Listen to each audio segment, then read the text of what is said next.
He came to me in dreams. He kept appearing every night. I was not sure why, until I heard his voice saying, "My 8 manifestations represent 8 quantum energy fields. Now, go tell the world."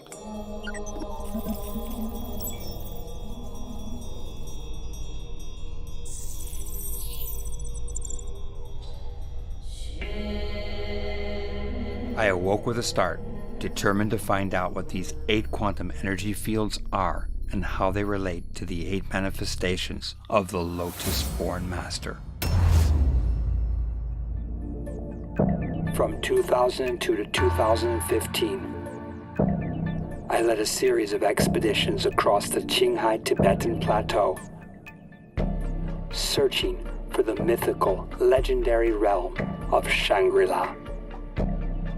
Now in 2018, we reassembled the Searching for Shangri-La expedition team and began the search for the Lotus-born Master.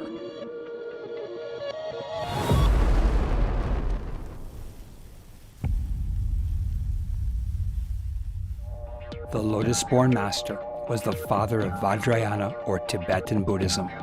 In different languages, he is known by different names. In Sanskrit, Guru Padmasambhava. In Tibetan, Guru Rinpoche. In Chinese, Lianhuasheng Dashi. He lived in the 8th century and traveled across many regions of the Himalayas, where he appeared as different manifestations, leaving a legacy of legends and magic.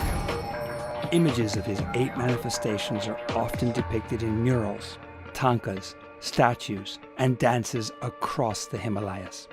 Each manifestation represents a different stage in his journey toward enlightenment and spreading Tibetan Buddhism across the Himalayas.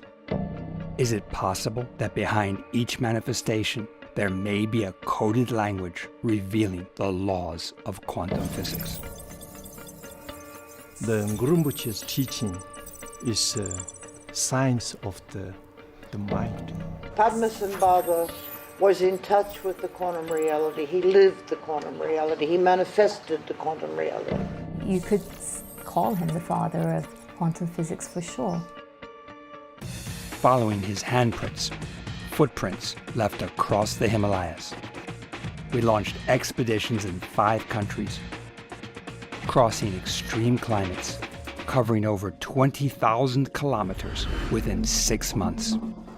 We sought the wisdom of great lamas, the research of dedicated scholars, and the science of technology innovators. Our expedition teams proved the legend to be true.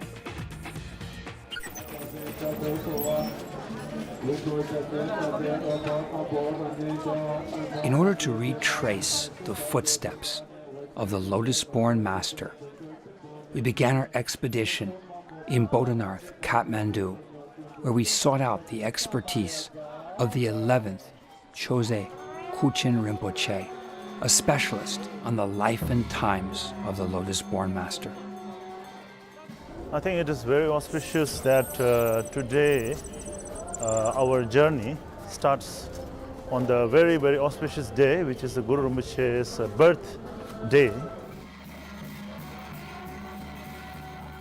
Before entering into Guru Rinpoche's world, first we must know where to start, like a door. So the Bodha Stupa is like the door to enter into Guru Rinpoche's world.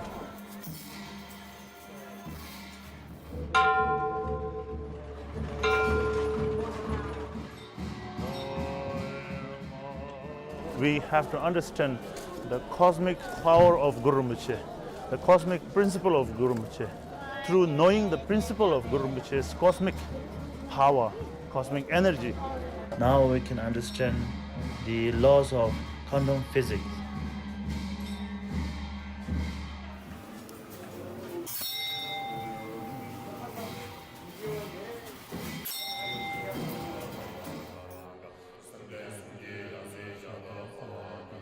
Padmasambhava means lotus born. According to legend, he was born on a lotus on Lake Danashka in what is today the Swat Valley of Pakistan. Swat Valley has long been the place already described by Peace in the Tang Dynasty. It's the sacred place of Buddhism. It is a paradise. Uddiyana is Shambhala. Everybody is practicing Vajrayana. Manifesting as Bema Gyalpo, the Lotus King, the king of Uddiyana or Shambhala. Tang Dynasty records tell how people in Uddiyana recited magic charms or spells, holding the drum for calling Dakini or feminine energy, and the mirror to divine the future. The Lotus King's magnetizing energy is expressed in chanting of mantra.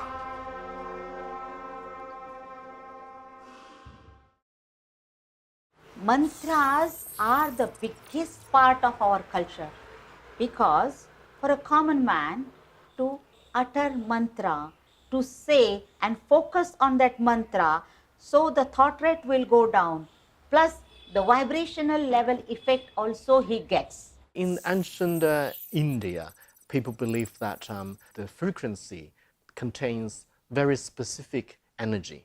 When you say the mantra, part of your body or part of your mind is resonating with the frequency. So they create an even bigger energy. One of the fundamental ideas in quantum physics, which is this dual nature of things. The things are waves, some kind of wave field, and particles.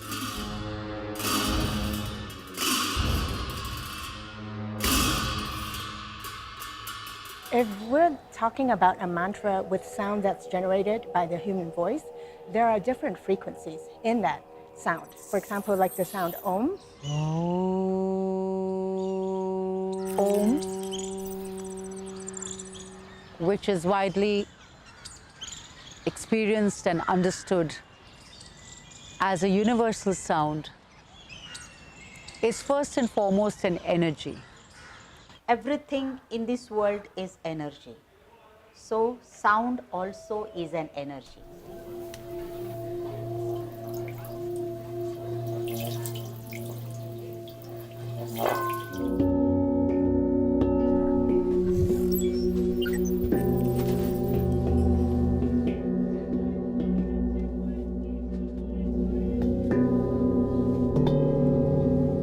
Even as you hear the sound, as I was chanting it, you could possibly feel that the sound began from a lower part of the body and then moved up and then became narrower and then ended kind of a hum which was not really here but in the head.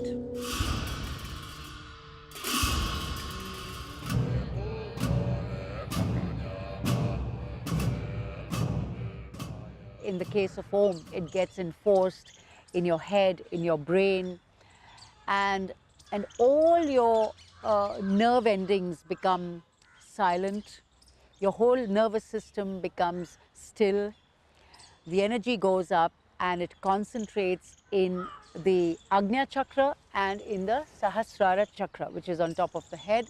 The working of endocrine glands, the enzymes, the secretion of the hormones depend on this. And then when in a negative person, these mantra sound waves affect the brain, it secretes serotonin, which makes him peaceful, which secretes adrenaline, which makes him happy. So automatically, emotion secrete hormones, and hormones create emotions. It is a cycle, and sound and mantra exactly enter at a proper time, at a proper this thing, and change a negative person to a positive, or a bad in a good way, or a demon in a godly person.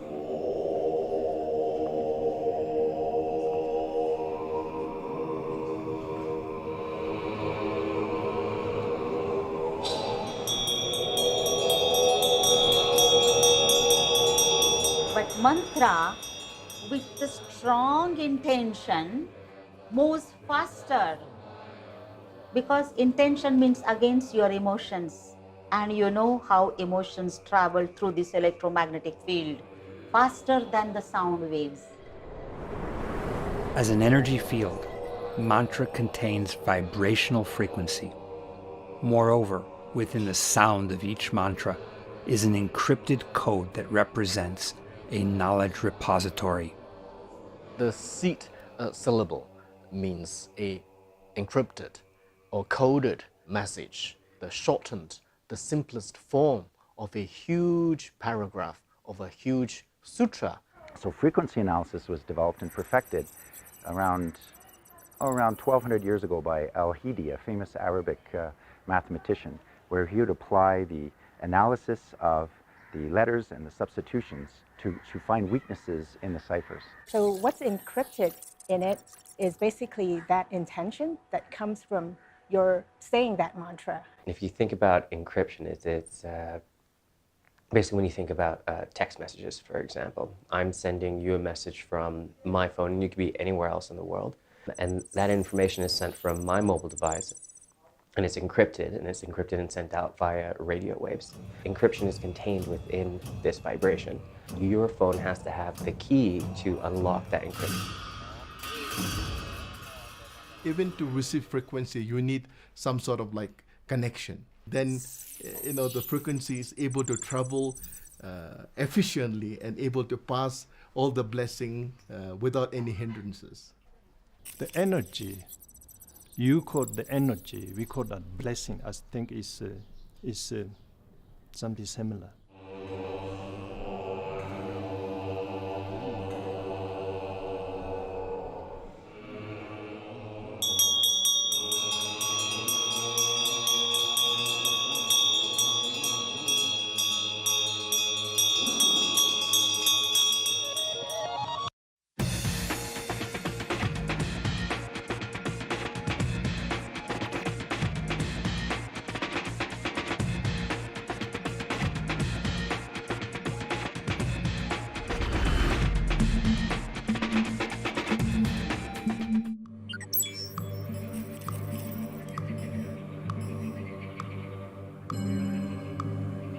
Bodh Gaya, this is the most center place for all the Buddhism, Buddha's followers.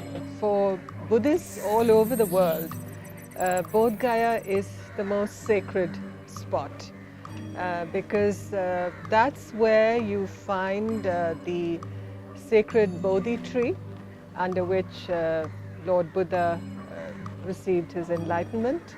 So Bodh Gaya has special significance for the religion of Buddhism, and it is much venerated in India and across the world. So it's a magnet that draws pilgrims from all over Buddhist Asia, as it were, to Bihar. That is where Bodh Gaya is located, Bihar in India.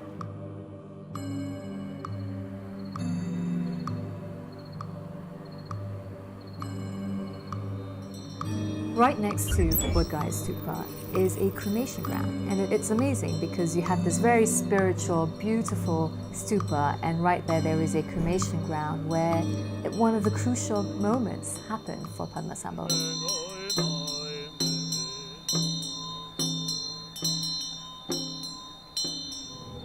Like the Buddha before him, he decided to leave the palace and become a wandering yogi, traveling to the 8 carnal grounds of India. In the cremation grounds, yogis meditated on the question of impermanence. They were communicating with spiritual energies in various stages of transition. Practicing in the place of the carnal ground is that to communicate with the demonic spirit, subdue the negative energy. So when we talk about Nima Verser is something that the manifestation of a very wild yogi. The Nima Verser is like a fearless one. So he lived with all these corpses. We live with all these zombies, skeletons, ghosts, hungry animals. There are many different kinds of meaning and the purpose of coming to carnal ground. When you see the dead body, you are supposed to understand the impermanence of this life. In Buddhism, the cremation ground is often a reminder of the impermanence of life.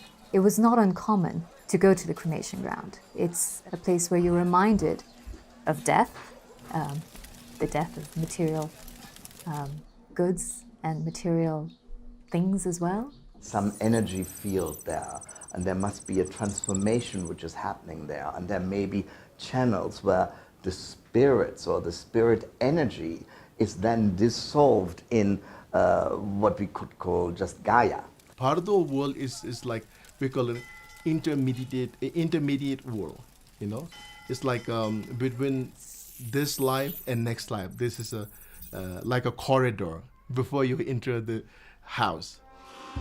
Manifesting as Nima Ozar, legend says the Lotus-born master stopped the sun, which means concepts of time and space as we understand them do not exist.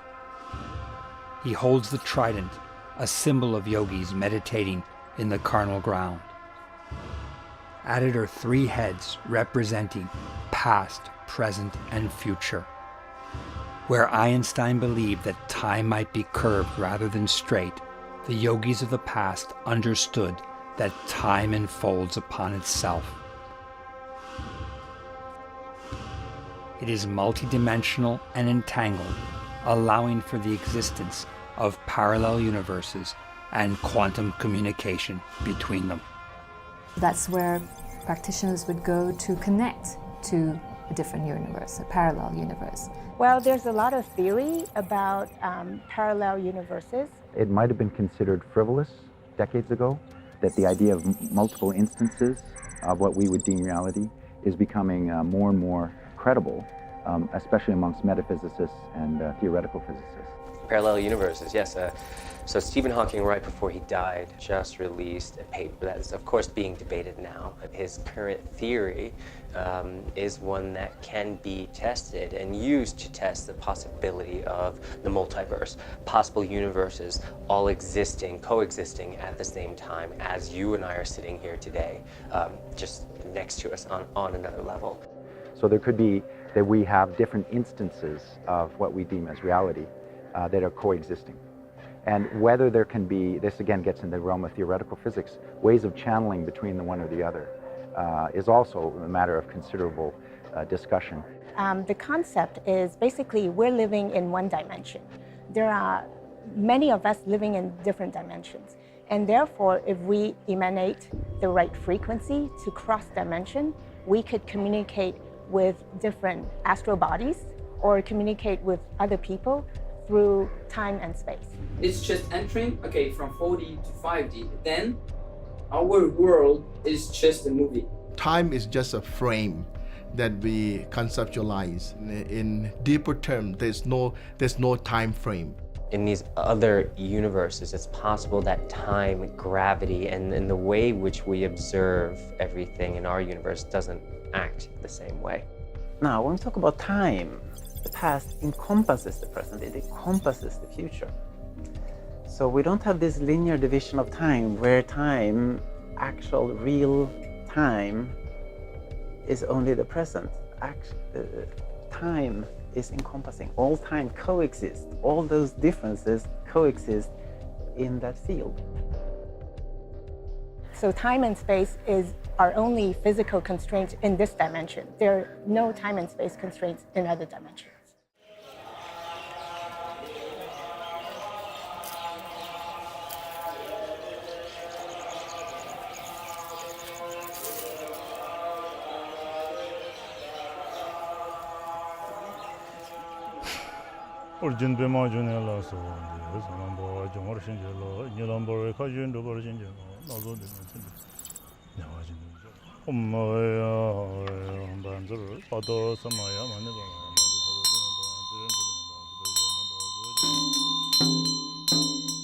Manifesting as Loden Chokse, the wisdom holder, the Lotus-born master learned from the Dakini the power of non-attachment in converting negative energy to positive.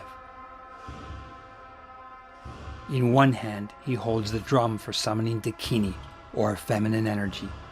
In the other, he holds the skull cap, symbolizing unattachment, the emptiness factor, allowing the mind to manage energy. So if we talk about Loden Chokse, I think first we have to understand about the principle of Nyima Wasir. Because Nyima Wasir is the one who are fearless. He don't care about much about all the humans, because he was dealing with the zombies and ghosts. After the subduing the demonic spirit, then he knew that he need to also interact with the human beings. Then the Loden Chokse came. Loden is his emanation of Manjushri, very sharp mind, and he can learn tantric, sutra, tantric, everything. And then Loden Chokse came and he learned in different arts. Then what he learned, the most interesting education while he was as a Loden Chokse is the communication or the code word of Dakini language. Dakinis, in Tibetan, Kandro, in Chinese, Kongshimu, means skywalker. These are feminine Shakti energy forces that can move seamlessly through time and space. In astrophysics, they may be equated with dark matter. They are energy forces that can be called upon for good and to change circumstances from negative to positive.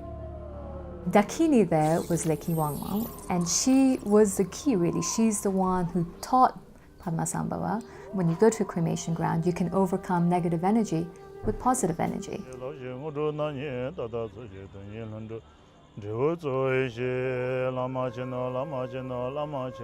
Dakini in Tibetan Buddhism particularly representing the emptiness, wisdom. It means when you're concentrating with your consciousness towards something, you're not changing the world, you're selecting the reality in which you want to get in. It's a way how you think, In mind training, jealousy or anger that arises in you, it is just a poison and it has all the negative consequences. But when this moment, if you can apply the technique from Santarayana teaching, so now you have totally transformed your negative energy into positive energy.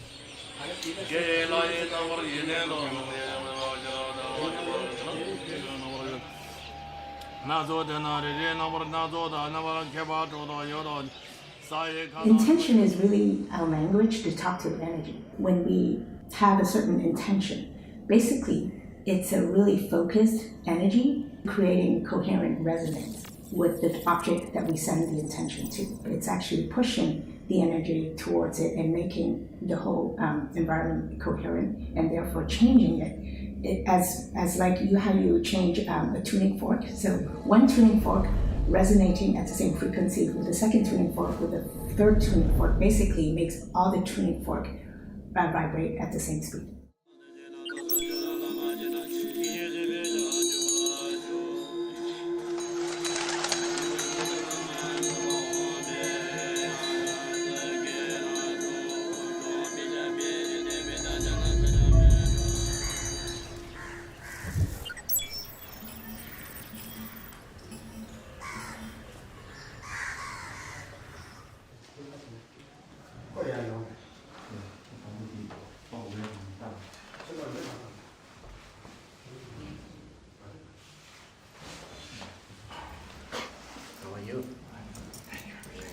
Now we'll become friends. Thank you. Thank you, Blessed.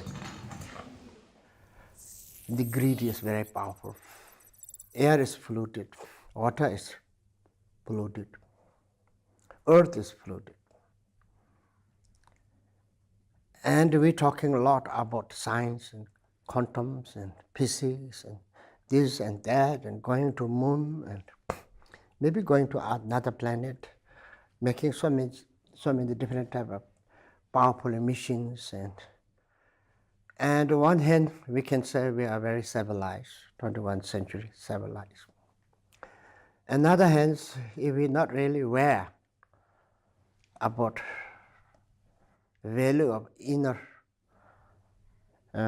goodness, like kindness, and the inner development of wisdom and kindness, I think the world will face terrible problems. When you talk about Padmasambhava, then it really is connected in Tibetan Buddhism. How Padmasambhava deal it in Tibet, those local deity or Maras, and if we have full of anger and hate we are Mara. And in us, if we have full of kind, helping others, serving others, you are Bodhisattva, living Bodhisattva. Could very well be the father of what we regard as today as modern quantum physics. I think we can say Guru Rinpoche is father of everything. I think he represents everything, you know. He represents everything, hope, and he represents joy, happiness, everything. He's father or mother or everything. Quantum physics is probably one of the peripheral important events of perception which are happening around us right now. So we have not invented it. Our time might just be ripe enough that we can understand it. That it was understood before, it is very likely that again it may be a wave of understanding and not understanding, and comes and goes. So I think now we are at a very positive wave. We have brilliant people on this planet who can see, feel, perceive, speculate about all those things without being persecuted. Let's use the Padmasambhava as a symbol of progress, of moving forward, of traditional ideas, of modern ideas, to really meet climate and challenges of water crisis. But I think the biggest challenge is working together, having cultures that appreciate each other, developing new ideas, and definitely we can look to Padmasambhava as inspiration.